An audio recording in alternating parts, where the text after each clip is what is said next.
it's gonna be awkward.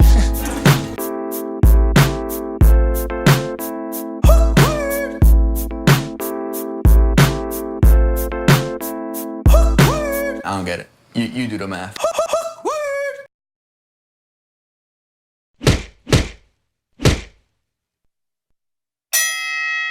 We're back. What's up, guys? We are back. Episode 2 in the zoo. In the zoo for episode 2. That sounds cleaner. Yeah, I thought so. Yeah, that's but smoother. The first time that you did it sounded really nice too. Yeah. I think one. we're getting going. But anyways, dude, how exciting is this? We got some guests. Finally have some guests, and we have 2 for the price of 1, so that's fun. We're making good on our promise. Mad early on, dude. I thought honestly that we were gonna have to do another. Sorry, just another sorry, guys. It's just the 2 of us again. Just another intro. We're just gonna explain it a little more in detail what we're doing. But no, dude, it feels good to deliver finally on our promise. And no, there's no doubt. We have some of our favorite people in the world, joining us in the studio. We have Mr. An Ho joining us and Mr. Randy Steinke joining us. And the 2 of them are some of our favorite people in the sport, some of our favorite people in the world. Mm-hmm. And An is coming off fresh, an impressive victory. Impressive first round submission victory that we were able to take part in over the weekend. I just want to say real quick, I forgot to mention this, but that's super impressive for the first round. We'll get into it more, but a first round submission, there's no other way to tell someone that, like, I just beat you, I just won. Because you're literally forcing them to give up. Different level. Before it's, like in the first. Before the going got too tough for him. But we'll get into that. Anyways, yeah, dude. What, we already introduced 2 of you, huh? You guys want to say anything? Hello? Hello, I guess. I'm so good. Dude, no, you're good. You're good. Awesome, man. This is so much fun. It's just us 2, so it's like nobody's watching. Yeah, like we're just hanging us. out, talking. For sure, with like 2 cameras and like production guy. No, dude, it's nothing, dude. Let's get some questions. Yeah, let's ask the first question. First question we have for you on is what got you into fighting? Why MMA? What got you into wanting to even train to begin with? So when I was young, I used to get bullied a lot, and so I kind of joined this gym called at the UFC gym in Scottsdale. Oh, okay. At first, it was just for like I just wanted to get in better shape, and like learn how to fight, and then I just kind of like just start going to the gym like every day, and I just started getting better and better as it progresses, and I just. What made you start? Because I used to get bullied a lot. That's why. Where like what kind of bullying? It was just I was just a lame kid, to be honest. I didn't have any friends. I wasn't like fit in. I didn't fit into groups very well. I definitely relate to that a lot. 'Cause that's kind of what got me into training originally, was that like I didn't have a group. I played hockey, but I never fully had the actual love for hockey that I knew that everyone else had. So for me, it was just like, I'm doing this because I have friends and it's fun. But then when I actually got into training, it's like, oh shit, I actually love this. And the people I'm friends with now are like in their 30s and 20s.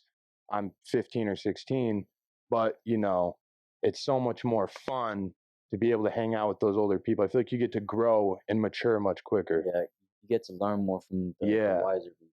Yeah. Keeps you out of trouble. Yeah, dude. There's a lot to be said about martial arts in general, with just the idea of how much discipline it takes and how much commitment it takes to be in the gym every day, because it's not as structured as like a team sport is, especially for a younger person. There's not like organized practice. Like you set your own practice and then you got to be there until you work your way to there's like those team environments. But I feel like at first you got to be that self-discipline has to be there, making sure that you're in class, right? What about you, Randy? How'd you get in? Man, same thing. I pretty much tell everyone I was never really good at anything growing up. Like I got in a lot of trouble fighting. I was always a different kid. I moved up north to Payson for a while. Really? Yeah, with my grandparents. So I wasn't really accepted up there. Got bullied a little bit, and I only got in fights, man. But I ended up getting really good at fighting. So it's something I stuck with. But it always seemed like have an addictive personality before fighting, and then you find something that's positive and it brings good people around you. It's kind of inevitable, you're getting in good shape, you're doing something that's positive, you're addicted. There's no end game. You can always get better at it. Yeah, that's like a lifetime student mindset. Dude, that's such a huge thing. Having no end game with what you do every day, or like with what your purpose is in life, I think is such an important thing, because when you have an end game and then you reach your end game, or you don't reach your end game, you're fucked. After that, you know? Well, you kind of feel like I think we all want a place in the world. We're all trying to search for where we belong and what we do, and like a lot of us stick with the sport because we kind of found a place we belong, and it feels right, and the people that came with it feel right. You know what I mean? I think a lot of people tell you that same story, to be honest. Everyone's got that straight out of college wrestling cookie cutter thing. Right. But that's great too. They made the choice, but I think a lot of us are like, well, it's the same thing for them though. They miss the competitiveness. Exactly. So now they found something besides wrestling they can put in with wrestling that is completely different from wrestling. Exactly. So I think it's a pretty beautiful thing. For sure. Yeah. Did you start training up in Payson, or where did you start training? I started boxing as a young kid, as like a 12-year-old kid. Won like the pugilist Golden Gloves as a kid. Oh shit, okay. But then I got in a lot of trouble. Did a lot of time in juvie. Really? And when I got out, I had a kid really young, and I saw in the paper they were doing Gustavo Dantes. Everyone in Arizona knows his name. He came up there and did a seminar, and I fell in love with it. And that's all it took, I think, for until I moved down here. I've been down here 3-4 times a week. Really? Until I got a purple belt, and just kept training. That's crazy. And then I eventually moved down here, and that was that was with the kid and with the job. So it's hard to hear people's excuses sometimes. Yeah, for sure. But that's a different story. That's a different conversation. For sure. Yeah, for sure. On where you're not originally from the States. Where are you from? I'm originally from Vietnam. Nice. I moved here when I was like 10. At first my grandpa came over here, and then he sponsored my a couple of my auntie and my uncles over here, and then it was my dad's turn. And for like 10 years I lived in Vietnam with my mom. And then my dad finally found like a decent job where he saved up like $10,000, and then he kind of sponsored me and my mom over here. That's awesome. Wow, that's cool. Super cool. That's really cool. That's super cool. I didn't know that. Are there a lot of people from Vietnam over here like that are doing that sort of a thing? Man. I don't think so, dude. Like where I was from, like it's pretty, like I don't know, I feel like it was meant to be. Not many people like get to do that. Yeah, that's awesome. Yeah, dude. That's really cool. That's super cool. Yeah, it's like you're truly doing like what you're meant to be doing. It seems like all the feels like it. Yeah. That's really cool. Super cool. Chills, yeah, dude. that's crazy. Yeah. Yeah, because like that's such a cool story. Like we could already make a documentary about you. Fuck, dude, that's I had to learn English and stuff. What? That's crazy. So yeah, you didn't know English when you came over? I didn't know English at all, dude. They just kind of threw me in school. And you came to Arizona first? Yeah. Yes. The plane actually landed in LA, and then I came over here. Nice. And then like I just got my citizenship and stuff done, and then my mom and dad kind of just threw me in school. Like I started out in the 5th grade without knowing any English. Wow. It's pretty crazy, dude. Damn. So you figured out on the fly. Yeah, dude. Like every day in class, I remember going to school. Like every day I would go in class, and they would have like a substitute teacher that would pull me out of class and do like a one-on-one training with me, like teaching me how to like say apple on a card, That's like, pronounce this letter or something. And you did it? I learned it in less than 2 years. Wow, dude, that's impressive. If that's not a testament though to your work ethic, just right out the gate, because I know a lot of people probably would be like, "Nah, fuck that." I think it's a testament of things, things being God given, and then for sure, it's how you forge it. In my opinion, like some of us can be sponges, and you can. I think take some things in any direction, but like what makes you want to do those things? Right. There's You're a in love with training, so you your do it. why is Yeah, You so could even be a powerful. lawyer, right? You probably could be a really good lawyer. You're one of those Right. people who could do anything, but it's like what drives you. Right. You got to know those things. But you Yeah. almost don't find out those things until it's too late sometimes, right? Yeah, that's the thing. That's You the almost crazy start part. finding things out too late So you have good because mentors in the sport Yeah. and mixed martial arts and people who can either steer you away from the bad things that happen to them, right? Or make sure they point out good opportunities they see. Have those hard conversations. yeah, and being real honest too, I feel like is a such an important piece of fighting that is a like a very necessary thing that I think a lot of regular people in regular situations get away with not being as honest. For sure.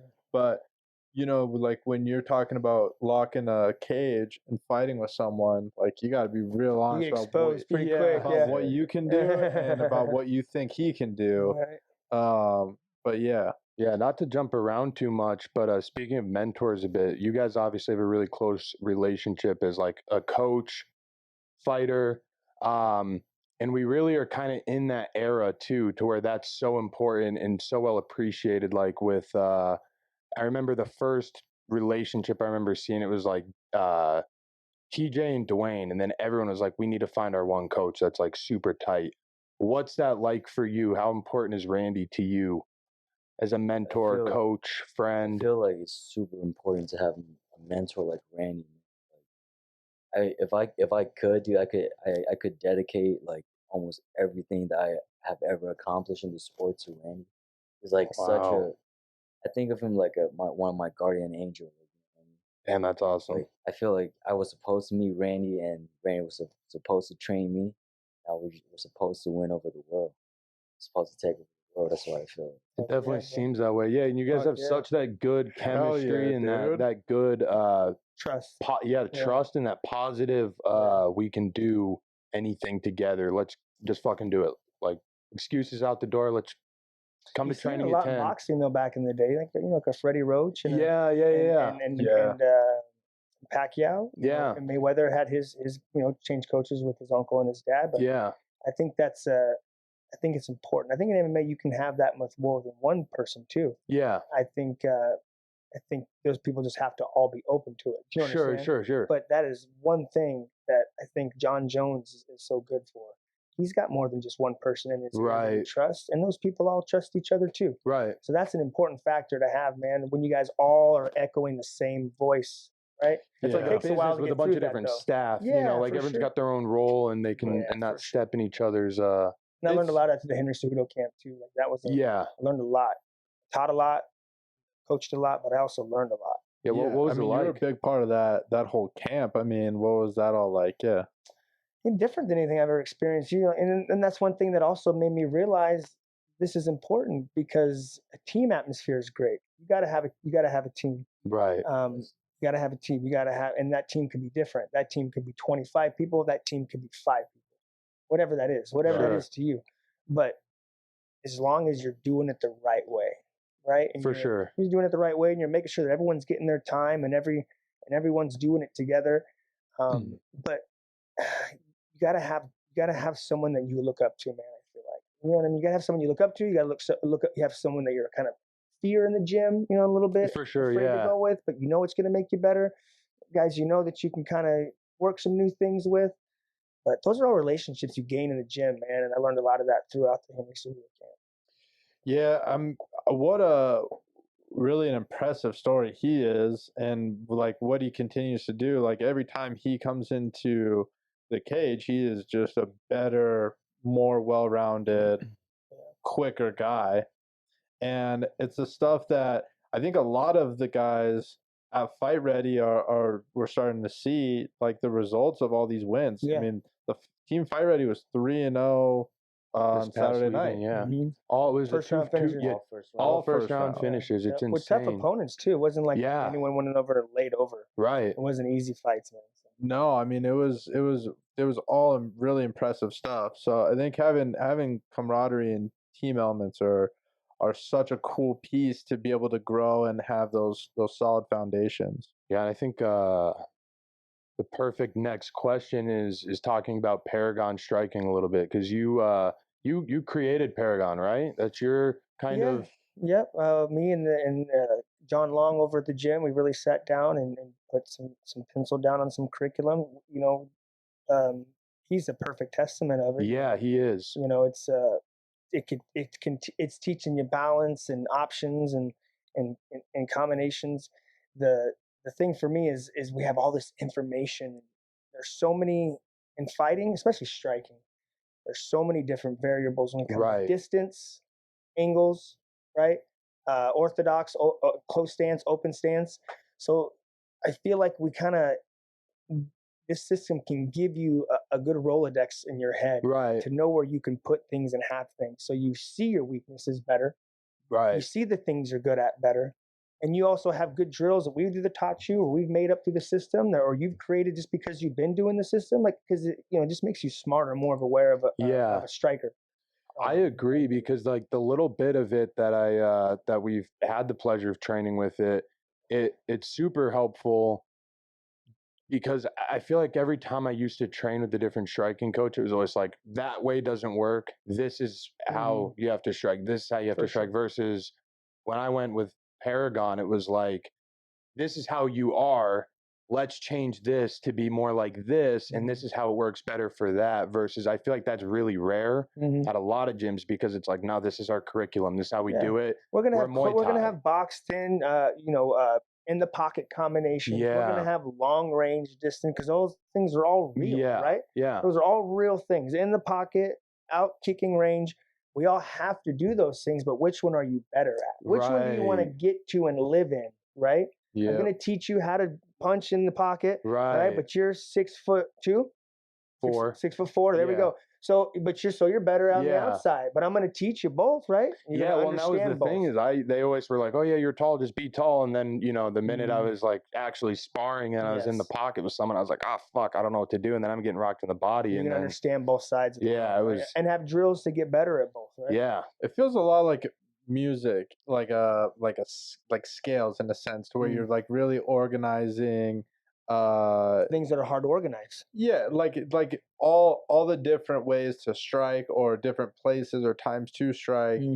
If when with the Paragon system, it feels like a lot of scales. Like we're learning the scales on Yeah. what to do, and so then we could Keeping it in jump rhythm. in, Yeah. exactly, wherever in Good a call. combination. Yeah, it's like an Amityville horror. You just have to watch the whole season. You can watch a new episode and always Yeah. jump in and get better at that one part. I know It's exactly a weird what it'd connection, be. right? Yeah, But Yeah. it's not a ongoing show, which it is. it Yeah. But if is. you jump into, you're going to learn something that day and take away from Exactly. it, right? That's how I've heard that from a couple of students. It's huge, That's how it and should be, even though. yeah, I mean but that's such a testament to the coaching and the whole curriculum itself, because like the idea of what we're doing is very skillful and solid, and you got to practice to get to the point to where you could do that. Like you can just randomly show up For one sure. day. Right. And the verbiage is important too. That's huge. Because Yeah. we can all Yeah. be doing the Like same I things. still am. I mean, I've been sporadically training for a year and a half, and verbiage is still It's the hardest part. Yeah. Because we're just putting physical movements to actual knowledge. And if you can put a term to it, whether or Yeah. not I say it or someone has to say it, you connect it to something versus just that one thing.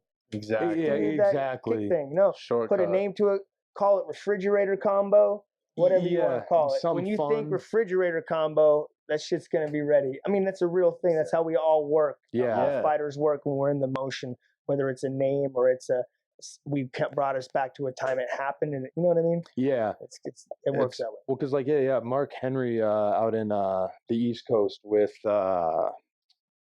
Frankie couple Edgar, names. right? Yeah. He's like that, where they have all their own pretty much dictionary of words of combos. When I was over at the lab, I trained with Vincent a lot. He was, he's big into basketball. So, a 3-2, a 3-2, they call it a Magic Johnson. They call it Johnson. For Oh, Magic that's Johnson, cool. 32. Okay. When they wanted a 2-3, they called it Jordan. Michael Jordan. Oh, that's So he sweet. tied all these basketball players' jersey numbers into combinations, That's like, brilliant. It was like Penny Hardaway was like, Penny Jordan, one. It's funny, you hear it, right? But that helped, and that's what he needed, right? Yeah. It's That's kind of a really cool. connection.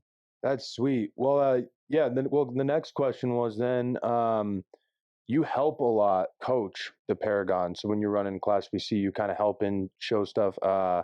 how much does that help you as a fighter? And then also too, that's a question for you. How No, does for it help sure. you? I feel like it helps me a lot as a fighter because we have a lot of like beginners that come into the class and they take class, and then it's just like just based on what you know that you teach them, and they go and do it, and then whenever they make mistakes, you kind of see it, and then you kind of know more of like the details Right. of what's being done right and what's being done wrong. You can just pass it to the next person and then have them do it, and they're gonna do something wrong. Then you're gonna learn a new thing about that technique. Right. That's So you why almost get to that's You're why- watch taking all this in the whole Yeah. time. You're like, well, I'm gonna make sure I'm not. Yeah. Yeah. So how much does that make sure that like you're like, oh, dude, well, I remember that. You know, Weber boys Right. kept fucking up on the Yeah, they rope kept- flip or I know something. you're right. So like, I know that I gotta do this with my hip because I told them to do this with their hip. Yeah. Right, exactly. You just watch it, but not everyone can do that. Though. It takes No. Yeah. it takes a good eye for sure. You have to understand the movements. T picked it up faster than I did. Here I am, 15 years later, done fighting and coaching. Now I'm seeing all the little pages in between the lines, but I think I'm, doing a decent job getting that information to him, so For he's sure. seeing it, Yeah. and then doing whatever he can with it because he's so creative himself, man. That's what's making him so successful. You could just give people The things. overall tools. Yeah. He's the one who becomes a target obsessed over it. I just give him Right. something, and 2 days later, I had the one thing I'll never forget this. We learned something about how to pick our toes up off the mat, like we take our shoes off, and you put your feet on the mat, right, and you have to lift all your toes up. You can only touch your pinky toes and your next toes and your next toes, and like that was. Then you had to go big toe, next one, right? I see this kid in the corner every day just practicing it, and then like, go, coach. He's like, look, and he's like, pinky toe. He's like, you become target obsessed. So I know that I can give him tasks or give him something, and he's gonna go ahead and become obsessed with it, right? That's what all coaches want. Yeah, we want to be able to give this guy something, and we want to look at him and be like, that makes sense? Got it? Good? And they go, yeah. And you go, okay, hope so, right? And you leave, and you tell them to do something. You hope they do. You can, you start to realize the people that do and the people that don't. For That's sure. everything is coaching. Like, Yeah. and then when they start to do it, and it's when like, they're doing it. Yeah. That's the cool part, dude. Yeah, that's sweet. I mean, you're really the perfect the candidate for a coach. I mean, just with your work ethic and that spongeability like we were talking about earlier. So it is really special to be able to have all those things. That's probably like the biggest thing, the biggest compliment you could ever get as an athlete is being a very coachable athlete. I think. I would agree. There are times like going throughout my hockey career where people would not necessarily say that I was very good, but I'm just kidding. Some people did, but they would say that like I was coachable, and so like that was always meant way more to me than anything else that people would say because it just means that like I listen and it means that like I really want to be there. People who are coachable want to be there and they want to be getting better and do all the stuff that they say that they're gonna do. So that's super huge. Best testament of to being an athlete, I think. Yeah, is being coachable. Yeah. Who are some of your biggest influences in your fight career watching? Do you have any favorite fighters or who do you look up to? I think one of my favorite fighter right now to watch and study and trying to be like is this guy right here. No, give me someone still fighting. Hell yeah. You get me in the gym every day. Like, Yeah. Are you still fighting? no, not right now, man. I don't know. No, I have to say no. You prefer coaching a lot more? Yeah, I enjoy training in the gym, and Well, you're so good. You're so good at coaching because you're just so good at connecting with people. I mean, from the first day, you made us feel like we were training there for years, and I was worried about that. I enjoy that part of it now, man. I feel like maybe if I didn't have On to focus on so much, maybe I'd be in fighting. But now I've got pretty much. It's like a younger, better version of me, someone who's willing to listen and do all the things, Yeah, because you guys can literally take on the world together, so it's super cool. But if he wants me to fight, if he's like, hey, coach, I want to see you fight. But that just means I have to take a little bit of time away from him. Yeah, no, man, I would take too much. As I think about it, you know what I mean? For me to want to take away 8 weeks away from training with him or any of the guys, Bruno, that we have training, and, when Henry gets back, like, no, man, that means that I'm going to miss out on becoming a better coach, I have to say. Anyone wants to fight me in the gym, you come, Shay, in 101. Yeah, I'll give you that. I'll give you that smoke. They want the They don't smoke. I'll want give that it to them. smoke. But no, I'm not gonna. I don't think I'm gonna compete anymore, man. I might see me in some jiu-jitsu tournaments, but Okay. I'm super obsessed with coaching right now, man. I'm really liking it. Yeah. That's a good That's place cool, to be, yeah. dude. Anytime that you can be obsessed with what you're doing, I think you're doing the right thing. Target 100%. obsessed. Yeah, target obsessed. I have a That's goal. Huge. Yeah. For sure. Huge. Do you have anybody like growing up that you watched? Yeah, a what lot? fighters? Yeah, what fighters?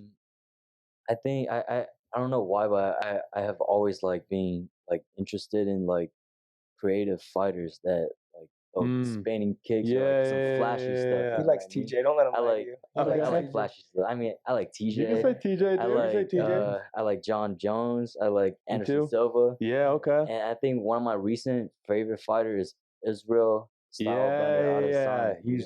That dude was a killer. He's killing real it. dope, dude. Yeah. He throws a lot of spinning shit.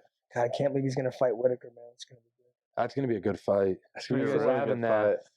I don't know. I'll give you a decision maybe a week out or something. I don't know. Okay. It's too early. Depends on That's the card that on Bruno's gonna Whitaker's be on. hands. I'll be cornering. I'll really? be cornering that card. Yeah. Okay. It's gonna be insane. Where's that at? Australia Oh, okay. and Whitaker's. They wanna Land make down money on off, Oh yeah, make that's some money right. off Yeah. Whitaker. Fuck. That's sweet. Damn, dude. Well, you had a question before Z Hut, right? You had a question We have a beforehand. producer question. Yeah. Can I get on the microphone so they can hear? Yeah, you Sure, can dude, turn that yeah. around. Turn it around. Don't bump the camera. You were in UFC 238. You were cornering for that. What's Tony Ferguson like in real life, and is he just like he is off camera as he is on camera?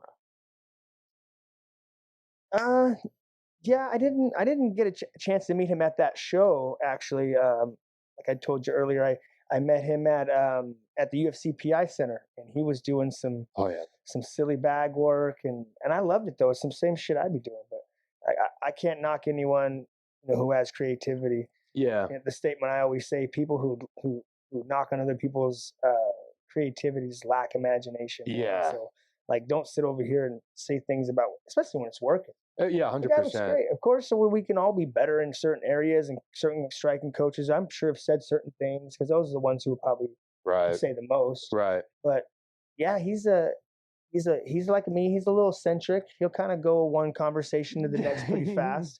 But yeah, man, I like everything about that guy. He's pretty cool. He's a good character for the sport, I think, dude. It took me a minute to warm up to the idea of just how nuts, he came off to me at first. But then honestly, I came to appreciate it as it went on. It didn't seem as nuts. You know what I mean? Yeah. Because it seems like there's such a genuine curiosity for the way he goes about the sport. Yeah. And I think that's what comes out in his weird. He's been doing it for a long time too. Yeah, I mean, he's been in the game for how long? I don't know. I think he has like 16 plus fights or 20 plus fights. It's like Alex Caceres too. That guy's got a lot of fights. Damn. Yeah, they've been going for a minute. So as a coach, or do you is it like your goal to expand and grow your team, or do you prefer to have a more small team that you focus on, just like say like 3 or 4 guys? Or I know you kind of mentioned earlier the 5 and 25 team. What is kind of more the preference? Yeah, man, I think it all comes down to what your manpower's like. I think Okay. how many guys, what's your manpower? Do you have tons of coaches? Do you not? Me in my position, I just prefer to have 4 guys that I'm mainly focused with, Okay. whether or not they have wrestling coaches and stuff. I'm not trying to teach these guys everything. You're right. I'll show him the things I know, but if I have other guys and I see some things, I'll point it out. But I'm not trying to pull in and run a wrestling practice. Sure. If we have coaches that way, but I'd like the smaller group. I think it proved in Henry Cejudo's camps, man. Yeah. I wasn't all about that before. You would ask me this a year ago, I would have been the exact opposite. Really? I would have told you all about the team, more the merrier, and which it can work for some guys. And let me say that too. It's I think I don't think it's about the coach. I think it's about the fighter. Okay. I think that some guys need that team.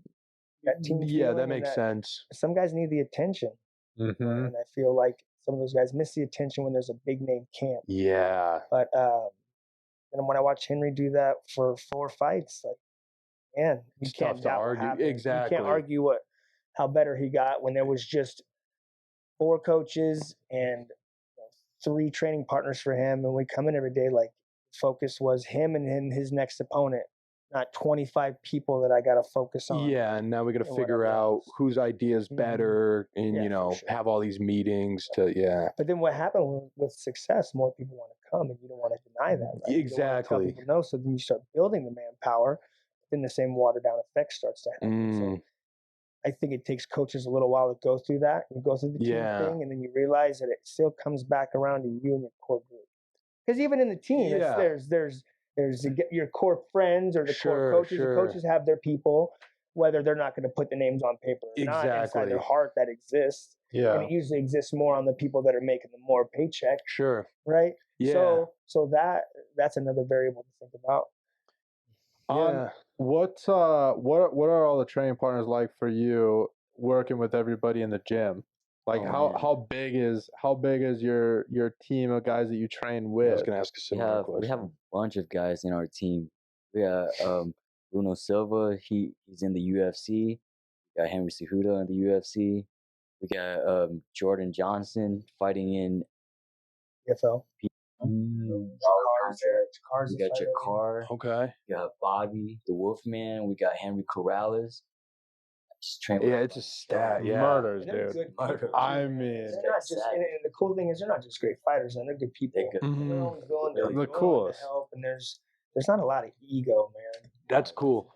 That's the one thing that we can feel like as we go into the gym, and one of the things that has like made us want to start doing this show. Like we would, if Fight Ready wasn't such a great gym, we would have no probably desire to want to do this show. Right. You know, like it's because of the people in there that really showed like the side of how MMA should be. You know what I mean? As far as like not really having the egos and working together as a team to build the foundation into something that's really special. And you know, that's something that MMA I think has a leg up on a lot of the people, but definitely something that made us stick around at Fight Ready for us. Say the same thing too. Yeah. Yeah. Gym, man. They need to put that out there. Leave the ego at the door. Yeah, exactly. It's A little side of the huge. front. People kind of just do it though. It seems like. Yeah. Yeah. Well, that's all we have for you guys today. I know you got to get out of here because we got class to teach. Yeah, so minutes, I think. yeah, and Sure. we probably got to be Good catching Monday, man. class. It's a productive day today. It is. Mad productive. All right, We well, can't thank you guys enough for coming, yeah. especially as our first guest. We were super excited, Oh, yeah. and a lot of fun. We're gonna have the second half of this. We don't really know exactly how we're gonna parlay it into the interview, but the second half of this is the training session. So we'll do that like later in the week, and Cool. we'll talk about that maybe later, midday. but- Yeah, Nice. But you guys will yeah, show us your signature moves. yes, B-roll, right? that is Yes, what we yes, call it. sir. That's what we Yeah. call it, dude. Yes, sir. Okay. All right, guys. All right, guys. Thank Hell you yeah. again. Thank you. MMA, baby. And hang on, Awkward play MMA. us out. Play the fucking outro. I want to hear it. Oh, we should give them their handles too, though. Should Oh shout shit. them out. Yeah, we could do that. Okay, we'll get that next time. No, we'll do it. We'll have it go in after this is done. we forgot to do handles on Instagram. Randy, on. Let's get yours first. What's your Instagram handle? My Instagram is at Chino 00000. We'll also shout it out for you too on our page. We'll put it on the page. Randy, what's yours? Mine's more grown up.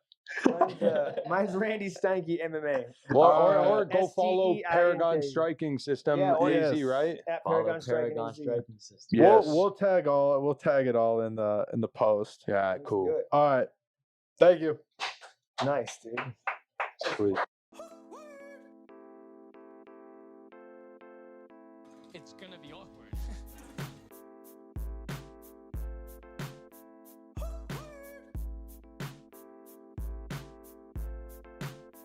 I don't get it.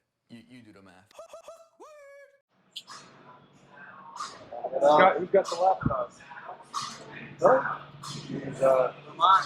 Ramon. Damn. That's sport.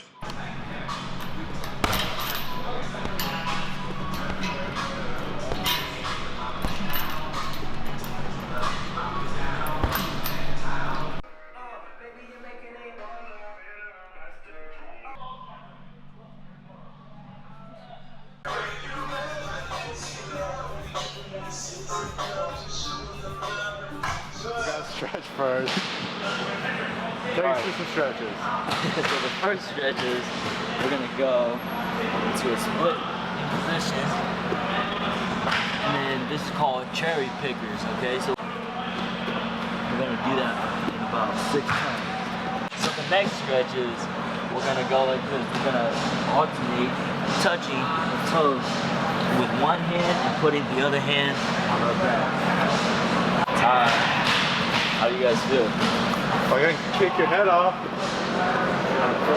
feel loose. I feel loose. I feel good. What up? All right, we're back. We're here, fight ready, home gym. We got our boy on. He's gonna take us through some stuff. Teaches his very own signature move. What do you got for us? So 2 fights ago, I knocked this dude out with a head kick. So I guess I'm gonna show you guys the signature move. All right, bro. Dude, let's get into it. Do it. I'm excited. All right, so in the beginning of the fight, we're gonna find ourselves right here. What he's gonna do is throw a leg kick to distract his opponent on the lower part of his body. Then he's gonna distract him up top with a jab cross. He's gonna go back to the leg kick one more time. And when the time's right, he's gonna throw that knockout head kick. Nice kick, dude. Hey, bro. Go again. Leg kick. Jab cross. Leg kick. Nice. Whenever you're ready. Woo! Almost took my fucking hands off, dude. Alright. Leg kick. Jab cross.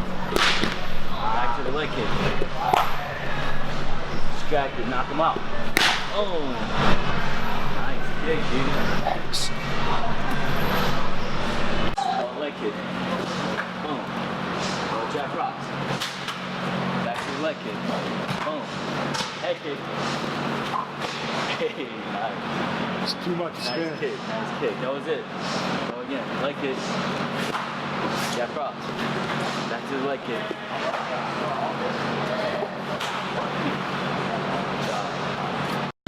Jab kick. Jab cross. Hook. Hook kick, right? Yeah. Alright, so in the beginning of the fight, we're going to find ourselves right here facing the opponent.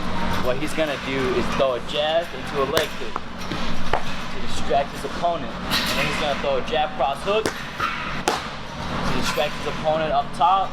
And then he's going to, whenever he's ready, he's going to throw that hook, head kick, knock him out. Nice kick, bro. Go again, go again. To the top, jab, head kick. Jab cross hook. Ready. I got hand, bro. Fuck my hand out. Sorry. Hey, on that jab cross hook, you can go fast. Boom, boom, boom. Fast after that. Jab cross hook, on the jab cross hook, you're gonna go fast. So, jab kick. Jab cross hook. There you go. Whenever you're ready. It's gonna be this one. Same one. Here. There you go. Okay. Yeah. You got it? The one you just did? Yeah, what is it? So he's gonna do a jab, leg kick, and then a jab cross hook. And then after that it's gonna be a hook, right kick. Go ahead.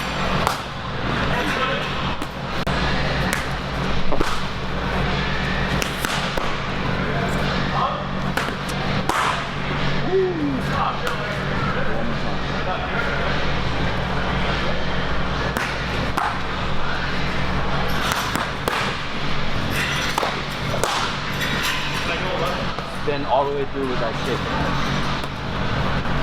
The leg kick again. Kick? Hook toe, hook kick. Better? Yeah. For sure. Future guest on the podcast, The future. Future squared, bro. Aiden the future. All right, that was fun. Dude, that was a lot of fun. I learned a lot. I learned a lot how to set up a kick, head kick properly. Yeah, be careful for people in the streets, dude, because we can both head kick your head off. Yeah, for sure. We really appreciate thanks for coming you on. and we appreciate Randy for coming to the interview. And we look forward to your career, dude. You got so many great things ahead of you. And make sure you follow him on Instagram. We'll give him a shout out. Again. And yeah, again. And then also follow Randy. Dude, thanks again, bro. Thank you, guys. Thanks, dude. It's gonna be awkward.